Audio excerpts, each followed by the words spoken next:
Hello everyone, I hope you're doing all great. Welcome to this short video where I will show you how I made the matching jog pants to my sweater from the last video.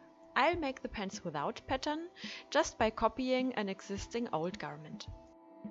At first I'm marking here with pins the outlines of the pocket bag. And for that, as a template, I'm just using a pocket bag pattern from another pattern. Then I'm pulling and pushing my pants into a good shape so that the side seam is really at the side of the pants now.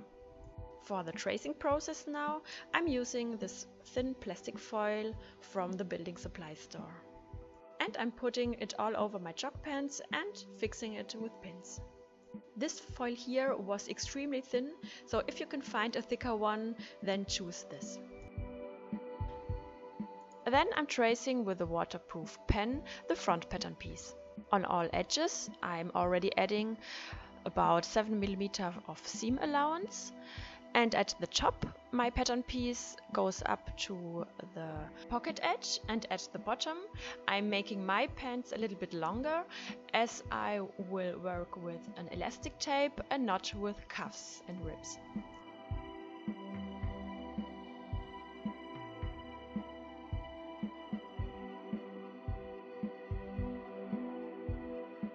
Then I'm moving to the next pattern piece, which is the front pocket bag, and here my pins in the pants, which are my markings, help me to trace the correct shape of the pocket bags.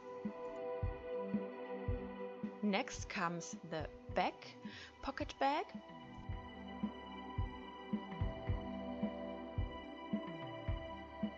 And then I'm moving to the back side. As you can see, it's really not that easy to put my pants in a straight and flat shape. It's just too worn out.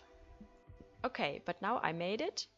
Again, I put the side seam really at the side, and now I'm putting the plastic foil on top of it. Afterwards, I'm again tracing this pattern piece with a waterproof pen. And again, I'm drawing the hem a little bit longer here. What's different here at the back side, that this pattern piece is continuing a little bit to the front of the jog pants. This is quite normal for pants in general, that the side seam and the inner leg seam is a little bit moved towards the front. So at first I added some extra pins to fix this edge. Then I'm turning around the pants and I'm continuing with my drawing and tracing in the front part. So like this, I can trace now the inner leg seam, the line which I'm drawing here, from my original garment. Although I do what I can to work precisely, there is still a difference to a proper pattern, but I think for elastic fabrics this method works quite well. So now I've cut all pattern pieces in my plastic foil, and now it's time to cut the fabric. And you know me, as always, I'm doing the most to save fabric when cutting it.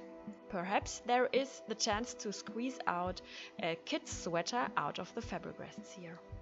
Here I'm cutting out the back and the front panels, and I'm also cutting the back pocket bag in the sweat fabric. For the waistband, I'm using a plain rib, which is a tubular fabric. This is the last rest I have for my sweater project. The front pocket bags I want to cut in an African wax print, and as I don't have any rests from the one with which I made the bias tape, I'm using this one, which is quite similar.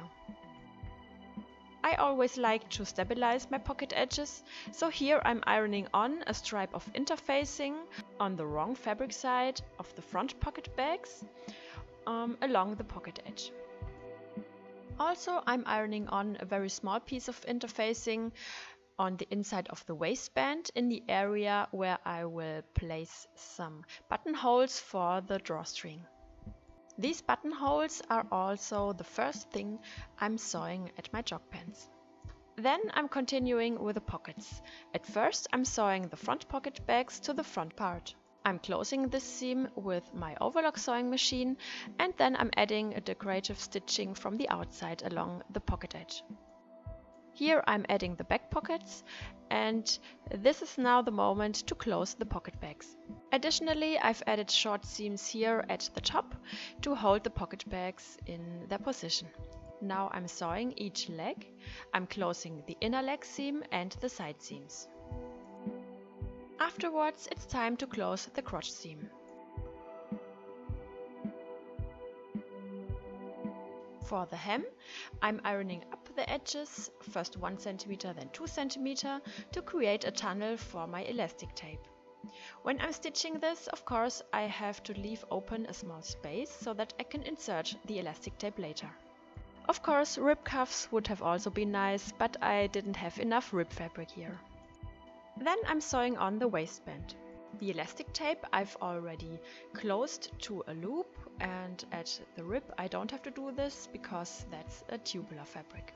But of course it depends on your size whether you have to make the waistband in one piece or several pieces. I'm folding now the waistband lengthwise into the half with the right fabric side to the outside, and I'm pinning this with the elastic tape already inside this tunnel to the main part of the pants. Here I'm taking care that the buttonholes in the waistband are pointing to the center front, of course. The elastic tape which I'm using here is much smaller than the width of the waistband I've planned.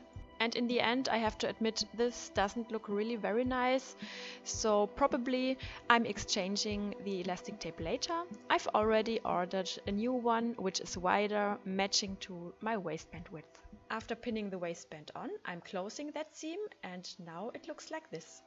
Matching to the fabric embroidery of my sweater, I've prepared a tube out of my bias tape in that African wax print, and this tube I'm now pulling into my waistband. And ready are the jog pants. Thank you for watching this video. I hope you found it helpful. Leave me a thumbs up here on YouTube if you liked it, and subscribe to my channel for more creative content. If you still need more, I'm also on Instagram and Facebook, and you can also subscribe to my newsletter. The link is below this video here. I hope to see you again to my next video. Take care until then. Bye!